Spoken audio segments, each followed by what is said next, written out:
kita. Assalamualaikum warahmatullahi wabarakatuh, Ustaz. Waalaikumsalam warahmatullahi wabarakatuh. Nah, bagaimana kabar Ustaz? Alhamdulillah, bikhair. Antum sehat juga? Alhamdulillah, seperti yang terlihat Ustaz. Baik, Masya pemirsa Allah, ya. sekalian yang dirahmati oleh Allah Subhanahu wa taala, baru-baru ini telah terjadi sebuah kesepakatan yang dihadiri oleh beberapa negara dan juga dipimpin oleh Amerika Serikat, termasuk keterlibatan Indonesia dalam sebuah perjanjian yang disebut dengan Board of Peace.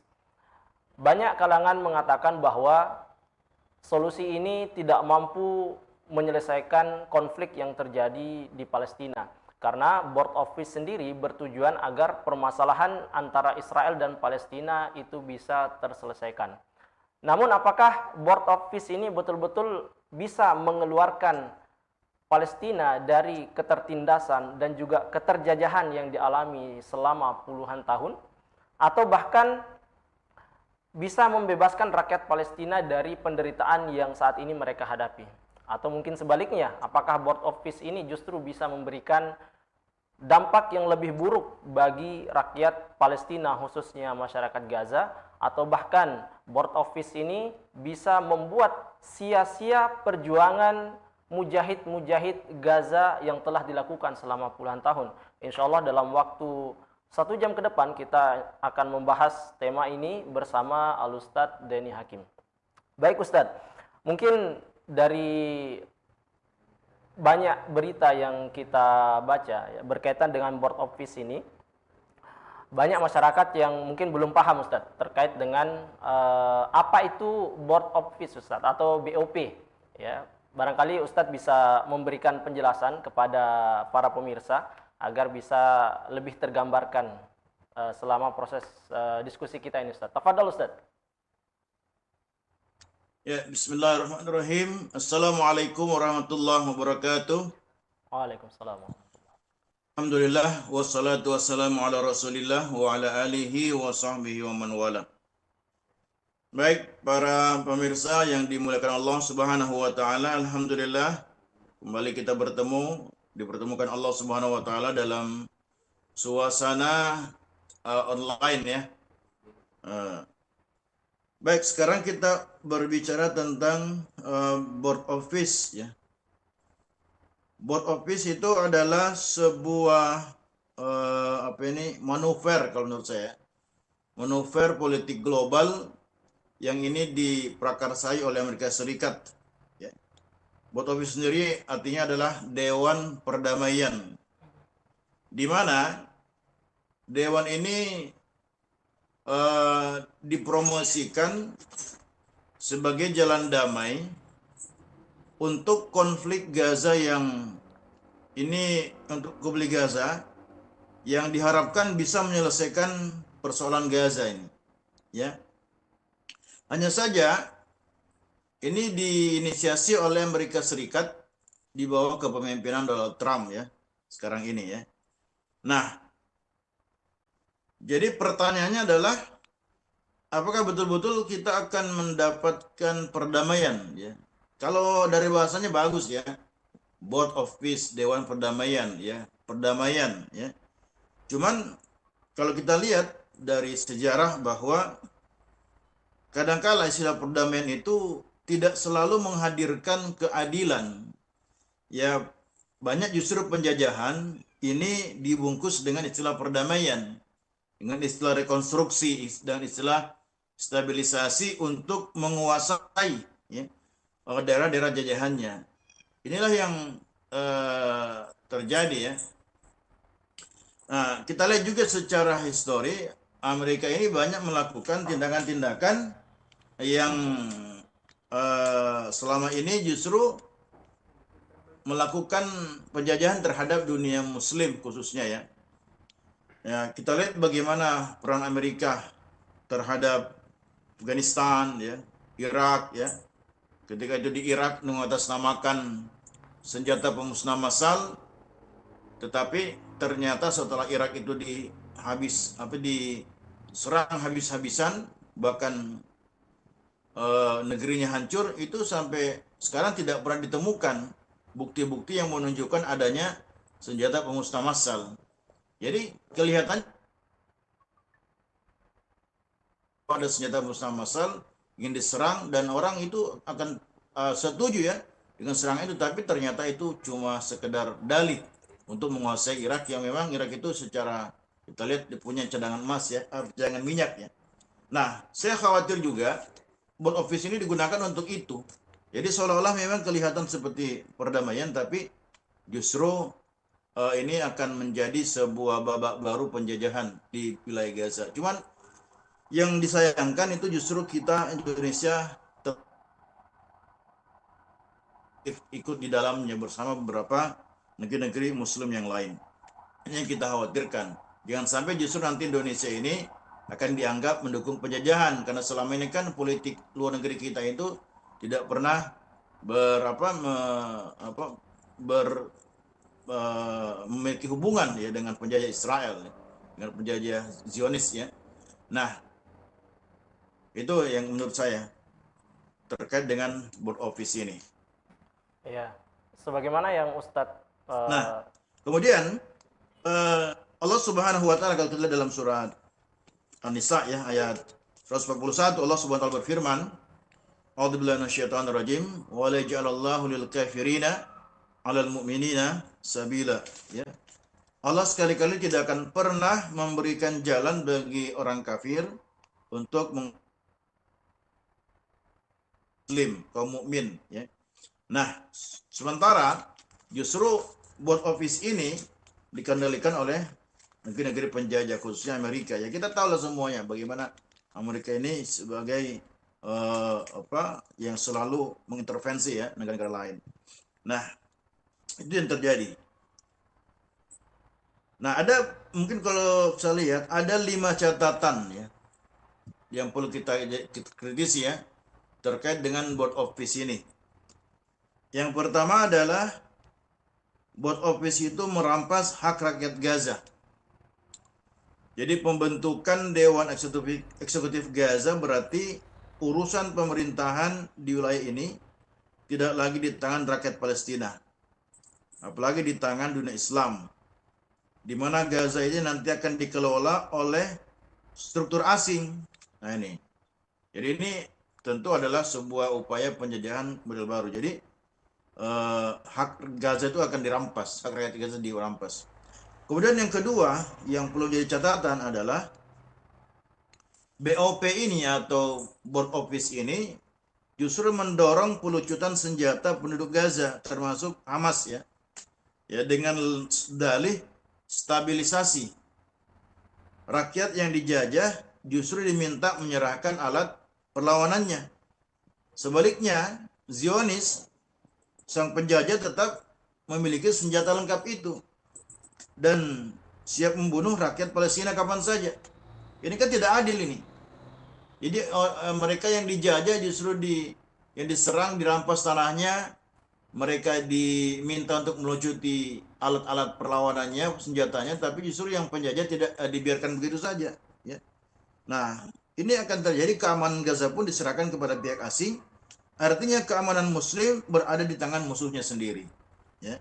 Padahal Rasulullah SAW telah bersabda, "Man qutila duna malihi fahuwa syahid, wa man qutila duna ahlihi au duna damihi au duna dinihi fahuwa syahid."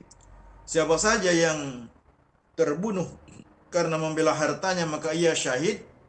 Siapa saja yang terbunuh karena membela keluarganya atau membela darah atau membela agamanya maka ia syahid. Hadis riwayat Imam At-Tirmidzi.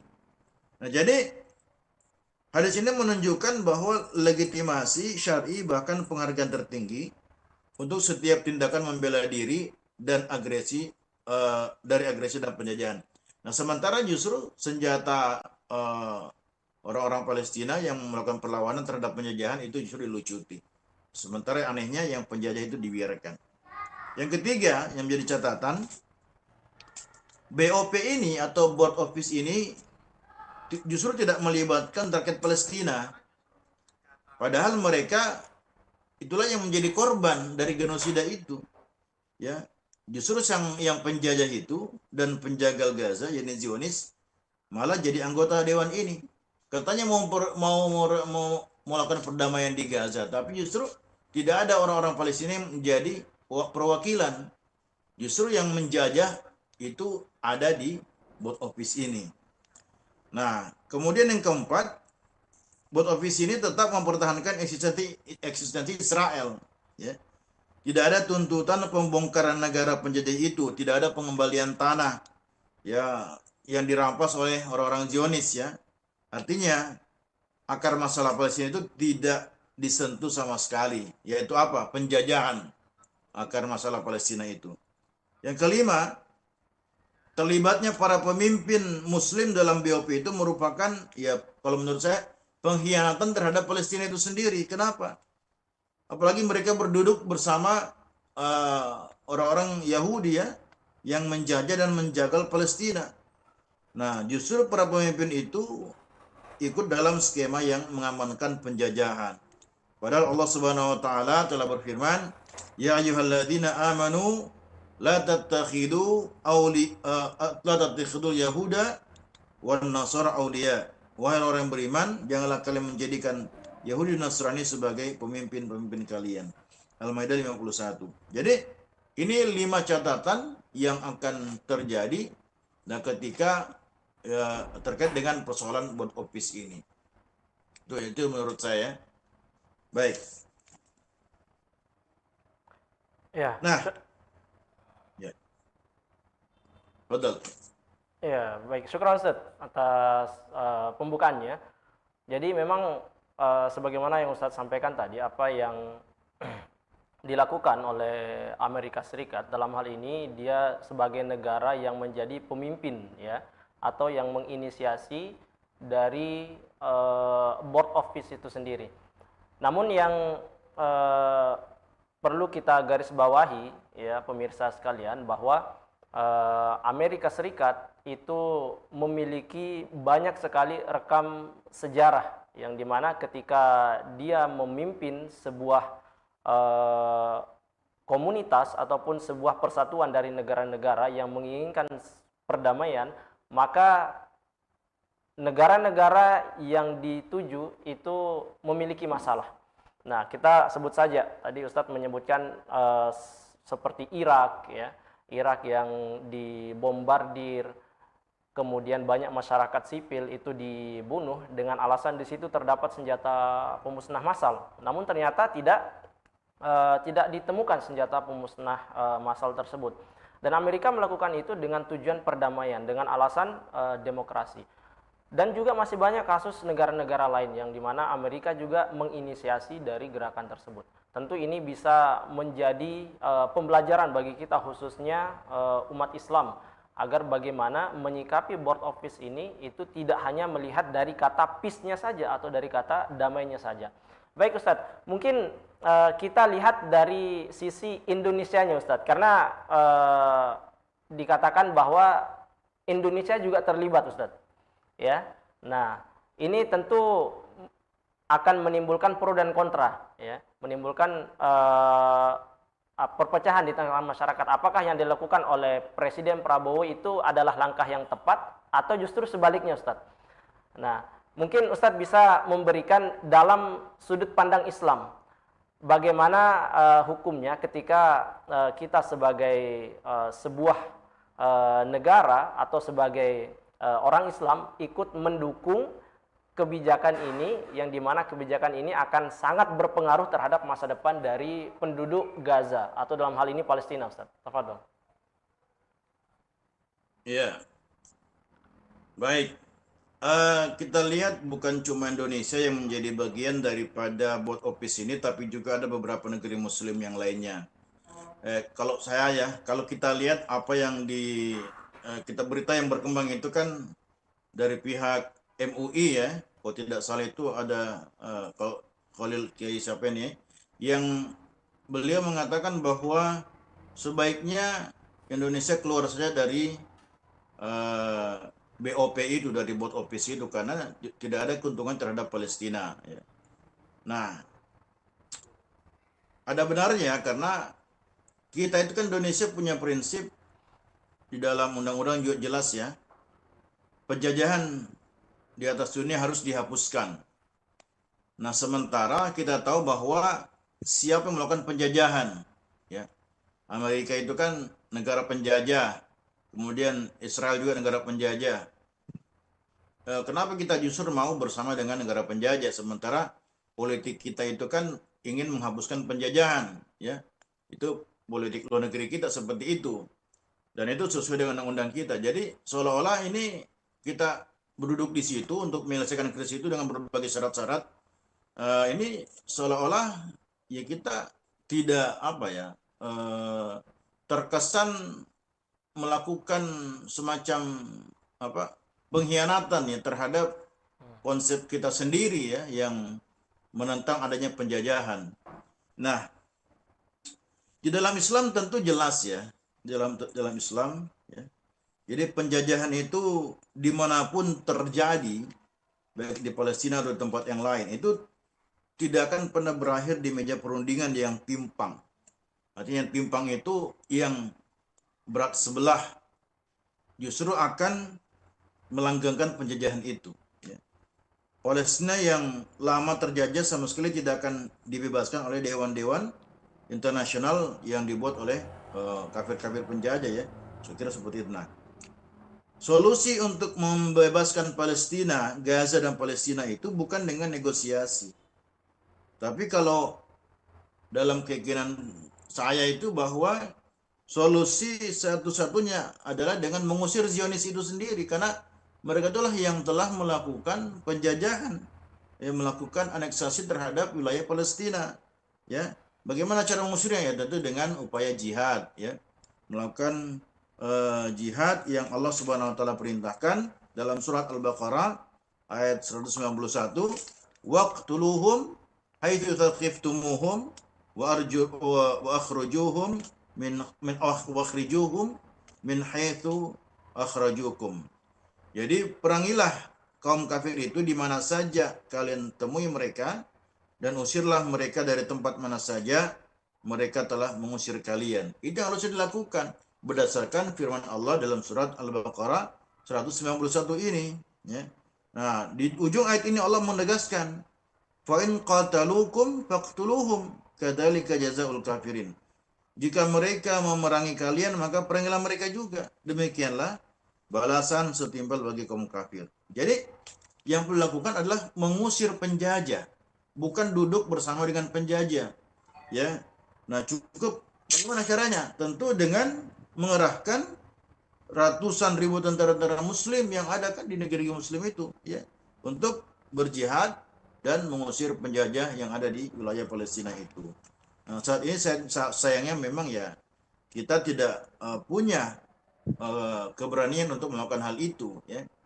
Nah, ya kita lihat seperti itu ya. Kemudian juga harus ada kekuatan global ya, kekuatan politik global ya dalam Islam itu yang kita sebut dengan kehilafahan ya. Untuk apa? Untuk menghimpun kekuatan umat itu, menghimpun mereka untuk bisa mengusir namanya penjajah. Kita lihat di masa kehilafahan ya, ketika kaum muslimin kaum muslimin dijajah atau berusaha untuk diganggu oleh negara-negara lain ya. Dalam Islam itu ada sebuah konsep yang disebut dengan innamal imamu junnah. Rasulullah SAW bersabda, innamal imamu junnah. Sesungguhnya imam itu, ada khalifah itu adalah ibaratnya perisai. Imam An-Nawawi rahimahullah menjelaskan dalam syarah alal muslim itu, beliau menyebutkan bahwa maksudnya junnah ini adalah seperti pelindung atau as-sitri. Li'annahu yamna'ul aduwu min adal muslimin, karena ia menghalangi musuhnya untuk menyakiti kaum muslimin, wa yahmi baydatul Islam, dan dia juga melindungi kemuliaan Islam. Itu kalau kita lihat ya. Nah, jadi sejarah Islam di masa yang lalu itu pada era kehilafahan itu betul-betul menjaga kemuliaan Islam dan kaum muslimin, yang menjaga darah dan kehormatan kaum muslimin. Contoh misalnya di masa Khalifah Harun ar-Rasyid rahimahullah taala, di mana beliau ini adalah sangat tegas terhadap orang-orang Romawi ketika itu, yang orang Romawi itu di bawah kaisar mereka itu Nikephorus I pernah mengirim surat untuk tidak lagi membayar jizyah, ya, sebagai bentuk ketundukan terhadap kekhilafan Islam pada masa itu.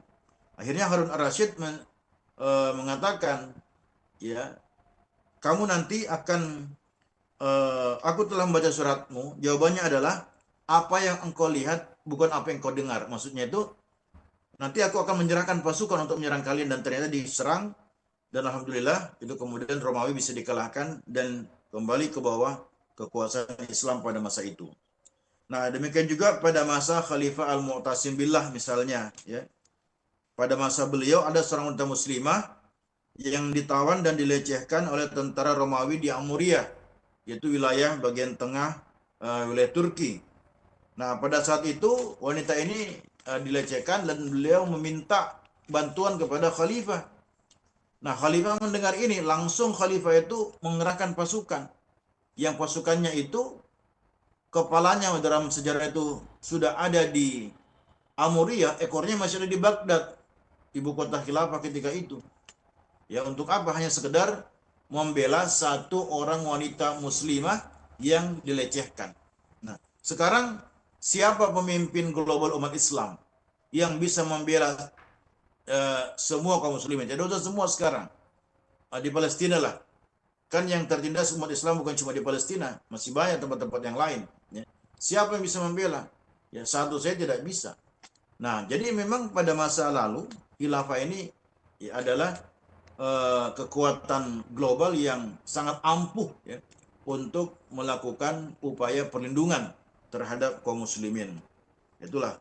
Misalnya juga Sultan Abdul Hamid II pernah didatangi oleh Theodor Herzl, ya, tokoh Zionis, ya, yang menawarkan harta dalam jumlah sangat besar kepada sang khalifah itu agar Yahudi itu diberi hak atas tanah Palestina. Tapi justru Khalifah Sultan Abdul Hamid menjawab bahwa aku tidak akan menyerahkan sehelai atau walau sejengkal tanah itu karena ia bukan milikku, ia adalah milik umat Islam. Itu kalau kita lihat. Jadi Khalifah yang menjadi pemimpin kaum muslimin di masa yang lalu itu menjadi pelindung kaum muslimin dan terhadap kelompok-kelompok atau bangsa yang berusaha untuk mengintimidasi atau melakukan upaya-upaya penjajahan terhadap kaum muslimin, intimidasi terhadap kaum muslimin, maka itu bisa diusir, bisa ditanggulangi. Jadi intinya adalah memang sekarang ini butuh kekuatan politik global, ya, yang kita kenal dengan istilah kehilafahan, ya. Ya, khilafah ala minhajin nubuwah. Ya, ini seperti itu. Ya, perlu kita ingat juga, ya, bahwa di masa yang lalu kan Amerika juga pernah membayar jizyah, ya. Itu pada pada tahun berapa ini? 1796, abad ke-18. Itu pun Amerika membayar jizyah ketika mereka itu bisa melintas kapal-kapal mereka dengan aman di wilayah Afrika Utara. Karena kalau di wilayah lain itu mereka justru tidak aman. Jadi wilayah Afrika Utara itu kan dulu dikuasai oleh kaum muslimin seperti Aljazair, Tunisia, kemudian Libya, Tripoli, ya. Nah, lalu pihak Amerika itu membayar jizyah, ya, sebagai kompensasi keamanan mereka. Nah, seperti itu. Ini diantara fakta-fakta yang ada pada masa lalu terkait dengan kehilafahan Islam. Ya, seperti itu solusinya dalam Islam. Baik, syukran Ustaz atas penjelasannya.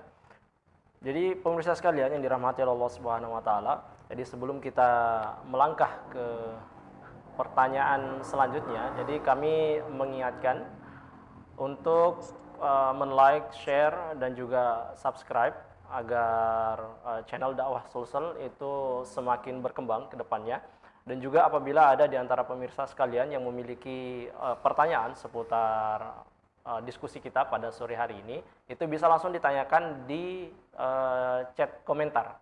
Ya, insya Allah kita akan menjawab pertanyaan itu. Insya Allah akan dijawab langsung oleh Ustadz Dani Hakim. Baik Ustadz, mungkin di sini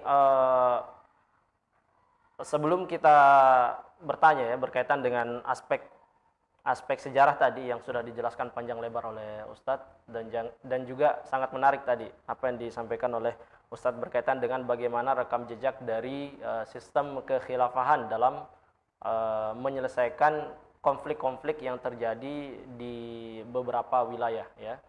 Nah, namun mungkin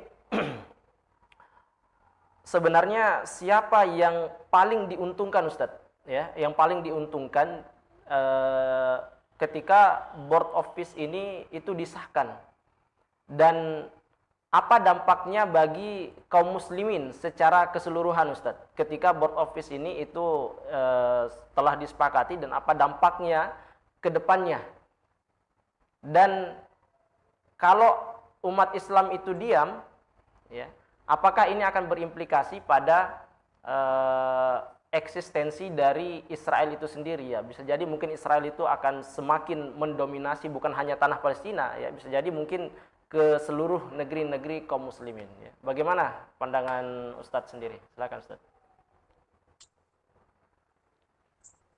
Ya, apa dampak yang bisa kita lihat dari ini ya? Dampaknya tentu sangat ini ya, sangat meluas ya. Itu saya misalnya syarat-syarat yang harus kan ada beberapa hal yang dilakukan, yaitu melucuti senjata dari orang-orang Palestina yang melakukan perlawanan atas penjajahan. Nah, kemudian justru pihak penjajah dibiarkan memiliki senjata ya. Dampaknya nanti justru sampai sekarang pun kan, meskipun sudah kemarin ada gencatan senjata ya, tetap saja ya mereka orang-orang Zionis itu membombardir orang-orang Palestina ya. Yang memiliki dampak yang paling luas ya kalau sekarang itu ya tentu orang-orang Palestina sendiri. Dunia Islam akan dianggap mendukung penjajahan bagi negara-negara lain ya yang tidak ikut di situ. Apalagi kalau kita Indonesia misalnya yang punya konsep penjajahan harus dihapuskan di atas dunia ini ya, maka ini akan menjadi semacam apa ya,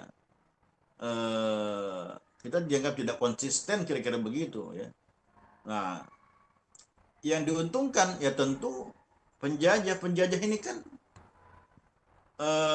Amerika itu kan negara kapitalis ya, dimana kapitalisme itu asasnya manfaat. Jadi segala sesuatunya itu dilakukan berdasarkan kemanfaatan yang ingin diraih. Jadi apapun upaya untuk untuk mendapat apa yang dilakukan, yang penting memberikan manfaat, dan metodologi yang dilakukan adalah penjajahan ya. Jadi kapitalisme itu asasnya manfaat ya, asasnya manfaat. Kemudian metodologi untuk menyebarkan pemahamannya adalah dengan cara penjajahan, istikmar ya. Nah, maka itu akan terus dilakukan ya, dan mereka sangat diuntungkan yang terjadi ya terhadap negeri-negeri kaum muslimin yang ada yang mereka invasi itu kan, justru mereka banyak diuntungkan seperti di Irak ya. Kemudian juga yang terjadi di mana itu ya, di Sudan ya. Kemudian juga kayak juga kemarin seperti di Venezuela ya. Yang diuntungkan kan siapa, kita lihat ya. Kok tiba-tiba diserang, diculik pemimpinnya. Ternyata Venezuela itu punya cadangan minyak yang terbesar ya di dunia, luar biasa. Nah, ternyata kan ujung-ujungnya itu lagi ya, persoalan ekonomi. Ya, kita khawatir itu justru ujung-ujungnya terkait dengan Board of Peace ini adalah memang keuntungan yang didapat oleh pihak penjajah itu. Nah, kalau kita bicara aspek strategis kan, Palestina itu adalah wilayah yang sangat strategis ya, yang dia itu akan apa istilahnya, apalagi Israel ada di situ ya, menjadi semacam ya wilayah yang cukup strategis yang bisa menghubungkan Israel dengan negara-negara Arab di sekitar Palestina. Sehingga itu menjadi titik yang bisa menjadi titik tolak untuk menguasai wilayah Timur Tengah secara meluas, ya. Itu yang terjadi. Dampaknya tentu kepada kaum muslimin, apalagi nanti kalau ada yang memprotes, ya. Nah, maka yang dikhawatirkan justru ya banyak umat Islam yang akan menjadi korban, ya. Jadi saya tegaskan bahwa tidak ada itu istilahnya negara kapitalis, ya, ketika berbicara perdamaian tidak menguntungkan diri mereka, pasti akan menguntungkan, dan itu akan memberikan kerugian bagi negeri-negeri yang mereka intervensi di dalamnya. Itu yang terjadi, ya. Ya, baik. Tadi juga Ustadz sempat menjelaskan berkaitan dengan rekam sejarah ya yang dilakukan oleh pemimpin negeri Muslim di masa lalu ketika sistem khilafah itu masih ada. Khilafah menggunakan metode jihad, ya, metode jihad dalam membebaskan wilayah. Nah, kita tarik ke zaman kita sekarang, Ustadz. Apakah memang satu-satunya solusi untuk membebaskan Palestina itu adalah jihad?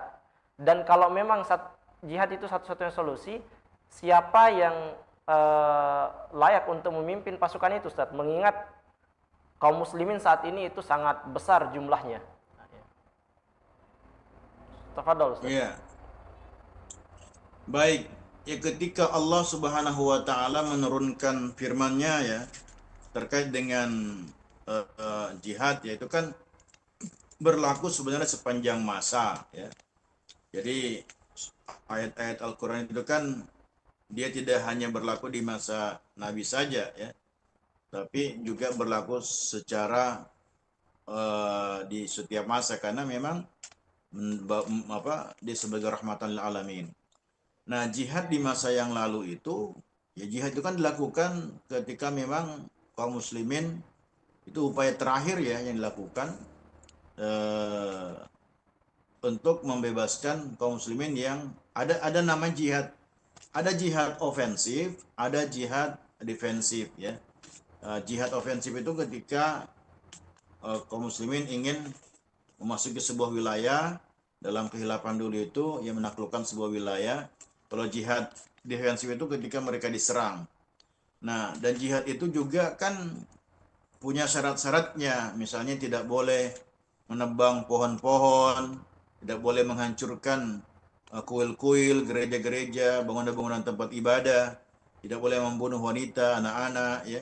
Yang diserang adalah orang-orang yang terlibat saja, seperti laki-laki dewasa dan sebagainya. Itu ada etikanya. Makanya sebenarnya itu disebut dengan futuhat, penaklukan. Dan juga ketika sudah ditaklukkan, ya, tidak di warga yang ditakluk itu tidak dieksploitasi, ya.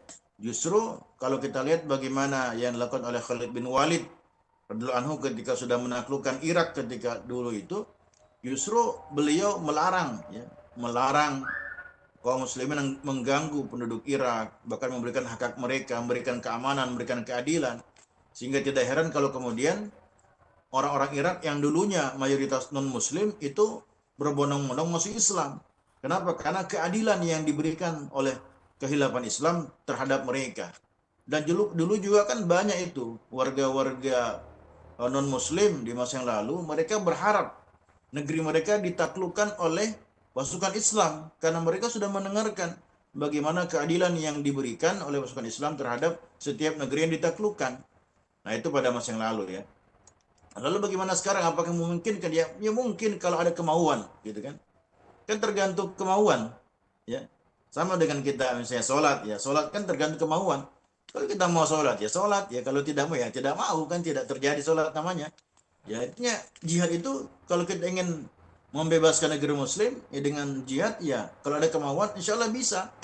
Cuma masalahnya kan kita tidak mau melakukan hal itu, apalagi kita punya kekuatan pasukan yang cukup besar kalau digabungkan di negeri-negeri Islam itu. Nah, dan ketika kita melakukan itu kan dalam rangka untuk apa? Untuk menerapkan firman Allah Subhanahu wa taala, waqtuluhum haitsu thaqiftumuhum.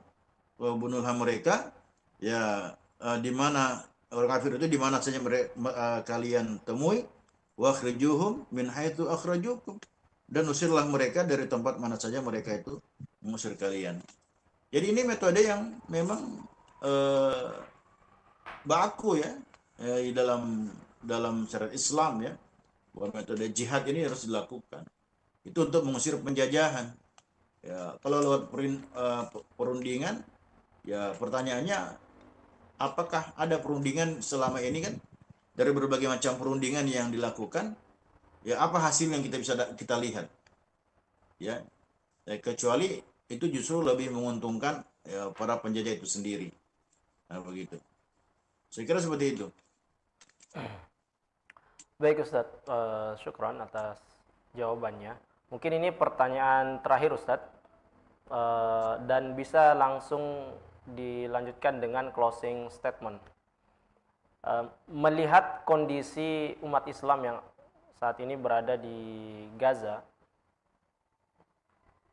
sebesar apa sebenarnya kebutuhan umat Islam saat ini, atau seurgen apa khilafah itu sehingga kita memerlukan khilafah itu sebagai sebuah institusi yang memang bisa menyelesaikan bukan hanya permasalahan di Gaza tapi juga permasalahan-permasalahan yang dialami dunia saat ini, Ustaz. Dan mungkin bisa dijelaskan ya, mungkin dicantumkan juga Ustaz dalilnya sehingga mungkin umat Islam lebih yakin bahwa memang hanya khilafah lah yang bisa menyelesaikan permasalahan Gaza dan juga permasalahan kita secara global, Ustaz. Dan dilanjutkan dengan closing statement, Ustaz. Tafadhol, Ustaz. Ya, Eropa itu sudah bersatu dalam Uni Eropa yang diharapkan itu bisa menyelesaikan persoalan di Eropa, ya.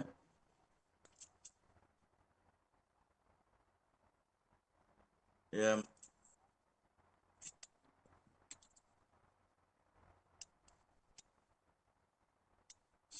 gitu ya. Jadi Eropa eh, bersatu, ada Uni Eropa.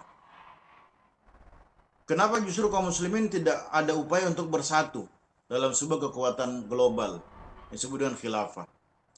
Nah, saat ini memang kalau kita lihat fakta di tengah masyarakat internasional, khususnya dunia Islam, jadi memang umat Islam sangat butuh terhadap khilafah ini. Kenapa? Karena khilafah itulah yang akan melindungi kaum muslimin.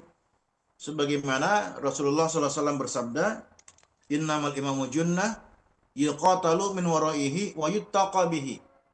Sesungguhnya imam atau khalifah itu adalah sebagai perisai di mana orang-orang berlindung ya, di belakangnya ketika berperang, dan yuqatalu min waraihi, mereka berperang di belakangnya, wa yuttaqabi, dan akan menjaga mereka. Nah, jadi ini kebutuhan memang. Jadi siapa yang bisa melindungi kaum muslimin secara umum di internasional, dunia internasional sekarang ini secara keseluruhan, kalau bukan khilafah? Dan khilafah di masa lalu sudah membuktikan hal itu. Ya, tadi dengan fakta-fakta yang saya uraikan tadi, bagaimana Khalifah Harun ar-Rasyid, bagaimana Khalifah Al-Mu'tasim, bahkan juga ada Khalifah siapa ini, Utsmaniyah, Abdul Hamid II pernah mengancam ya orang-orang Perancis yang mau mengadakan pentas dari sebuah karya sastra yang berjudul Muhammad itu kan, yang karya itu dari Henry de Bornier ya. Lalu kemudian Khalifah menganggap bahwa pentas itu akan menghina Rasulullah SAW. Maka mereka diancam, kalau kamu tetap melakukan pentas itu maka kami akan menyerang kalian. Ya, akhirnya kan mereka batal menyelenggarakan kontes pementasan tersebut. Ini salah satu yang dilakukan. Padahal ketika itu kehilafan dalam kondisi yang sangat lemah, tapi masih bisa memiliki kekuatan untuk menghentikan upaya-upaya yang upaya itu akan melemahkan atau memberikan atau menghina kaum muslimin. Nah, ini kebutuhan kita. Nah, sekarang kita tidak punya siapa-siapa. Kita ibaratnya anak ayam yang kehilangan induknya. Kita tidak, kita minta tolong sama siapa ya. Maka memang ini kebutuhan kita karena memang metodenya seperti itu. Ya, kita harus punya kekuatan besar yang menghimpun seluruh kaum muslimin. Nah, oleh karena itu saya kira sebagai closing statement ya,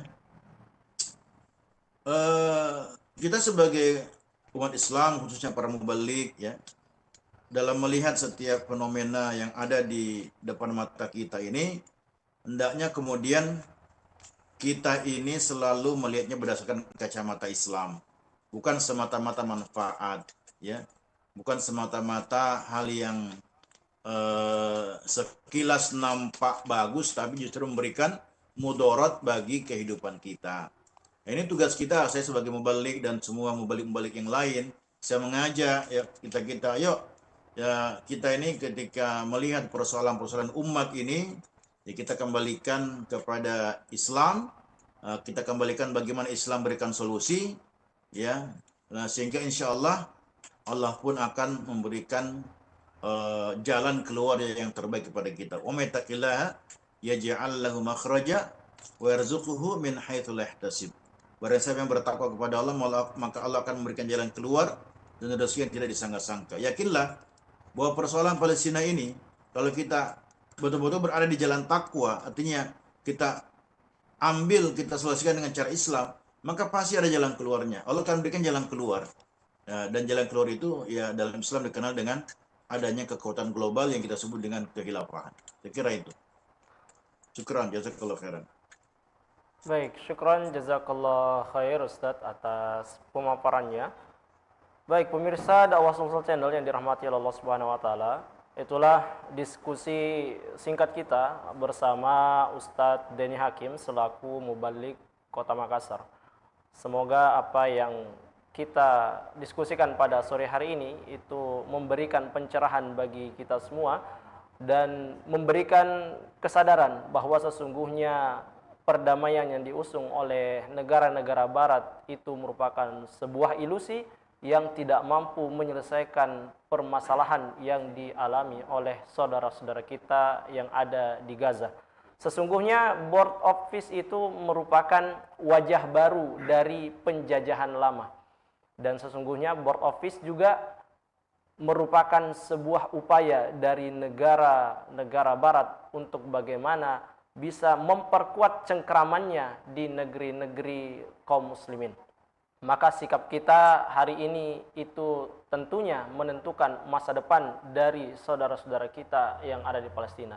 Apakah kita mendukung perdamaian tersebut atau justru menentang dan bahkan mengusung solusi yang dimana tadi Ustadz menyampaikan bahwa satu-satunya solusi untuk membebaskan Palestina dari penjajahan adalah khilafah.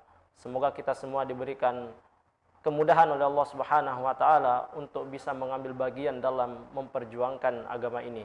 Saya Adi Kurniawan beserta kru yang bertugas mohon undur diri. Insyaallah kita akan bertemu kembali di Syiar edisi selanjutnya. Assalamualaikum warahmatullahi wabarakatuh.